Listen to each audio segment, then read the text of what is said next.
Hello, this is the Supreme Court and the Federal Judiciary, Section A lecture. Our prioritized standard is Government Civics 13. Objectively, we're going to analyze the judicial branch of the national government.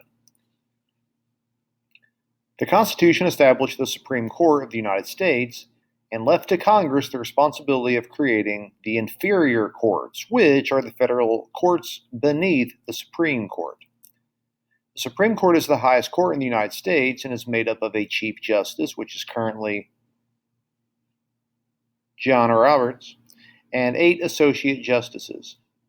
Now, the Constitution actually has no specific requirement about the number of total justices on the Supreme Court, and this number ultimately is up to Congress, but the custom is to have 9. In 1866, the number of Supreme Court justices was actually reduced from 10 all the way down to 7 in an effort to keep Andrew Johnson from nominating anyone else to the Supreme Court. Why? Because he's a racist.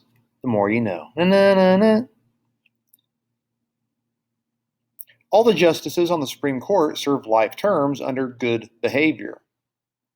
Whenever there's a Chief Justice vacancy, it is the President's responsibility to either elevate a current justice to this position or may appoint a new justice to take this position. The inferior courts have become the constitutional courts and the special courts. The constitutional courts, these are the federal courts formed under the Article 3 power of the Constitution to exercise the judicial power of the United States. These are sometimes referred to as regular courts or the Article 3 courts.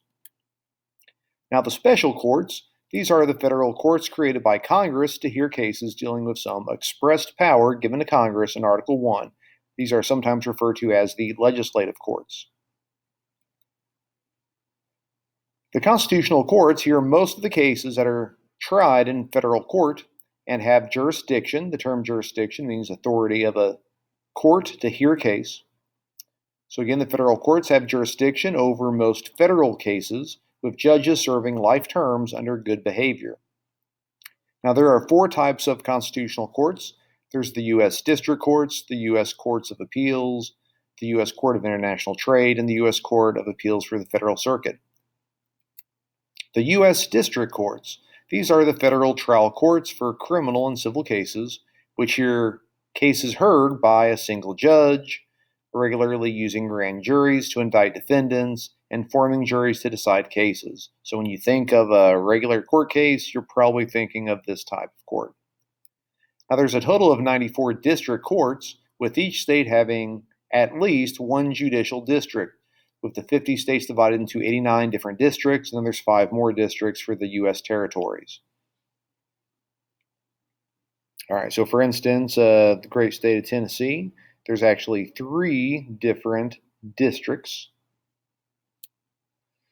When you look more further at the district that we are a part of, we're going to be a part of the Knoxville section of that district. There's also a Greenville, Chattanooga, and a Winchester section. So the U.S. District Court for the Eastern Circuit of Tennessee in Knoxville, I believe if you go down Cumberland Avenue in downtown Knoxville, you'll see this on, I'm pretty sure, the right-hand side. Now, the U.S. Courts of Appeals, these are the federal courts that hear cases appealed from the lower courts, with cases heard by a panel of 3 judges. So instead of like previously where you have the jury, the witnesses, and then you have the people doing the things you expect in a regular court. In the courts of appeals, you just have 3 judges that look at all the evidence. There's no juries, no witnesses here. There's a grand total of 12 different courts of appeals. The one for the U.S. Court of Appeals for our district, we're in District 6, which means you'd have to actually go to Cincinnati, Ohio, if you went to the U.S. Courts of Appeals for our district. The U.S. Court of International Trade, this hears civil cases related to tariffs, which are types of taxes on foreign goods, and other trade-related laws. They hear cases in major port cities like New Orleans, San Francisco, Boston, New York City. This particular court has 9 total judges that hear cases in panels of 3, just like the courts of appeals.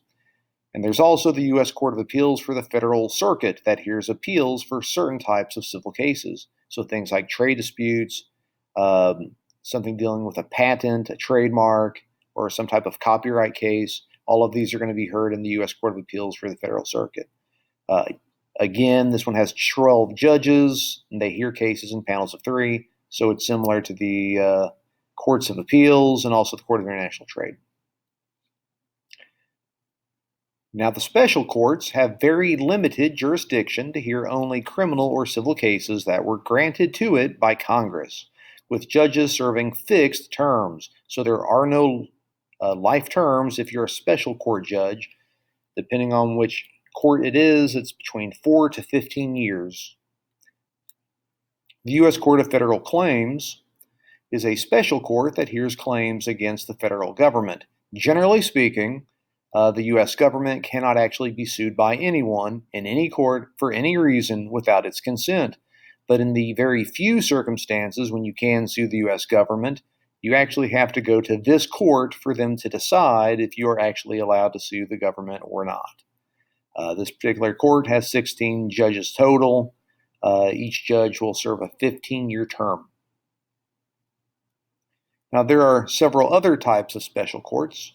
For instance, there are special courts for U.S. citizens not living in the United States, or not living within a state in the United States is a more descriptive way to say that. So this would include the territorial courts, so if you live in a U.S. territory, also the courts of the District of Columbia if you live in D.C. So one of these court judges is going to serve a 4-year term. There's also special courts for military issues. Like, for instance, there's the U.S. Court of Appeals for the Armed Forces.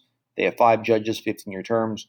There's also the U.S. Court of Appeals for Veterans Claims, which have 7 judges total and 15-year terms is how long they have. And there's also a U.S. Tax Court, which is made up of a grand total of 19 judges, and they serve 15-year terms. Now, whenever there is a vacancy on the Supreme Court, or any other federal court for that matter, it is the responsibility of the president to nominate a replacement to fill that vacancy. Judicial nominations are perhaps the most important power of the presidency, as these nominations can impact the direction of the government for decades to come. Now, Supreme Court justices and Constitutional Court justices serve life terms and are good behavior. And again, those special court judges serve terms that range between 4 to 15 years, depending on the court. Now, the Constitution actually has no requirements for federal judges, including Supreme Court judges, meaning there's no age requirement, there's no citizenship requirement technically, there's no residency requirement. You don't even need to have a law degree for being technical. But most of the appointed judges were actually things like leading attorneys, legal scholars, law school professors, possibly former members of Congress, and or they might have been a state court judge at some point or another.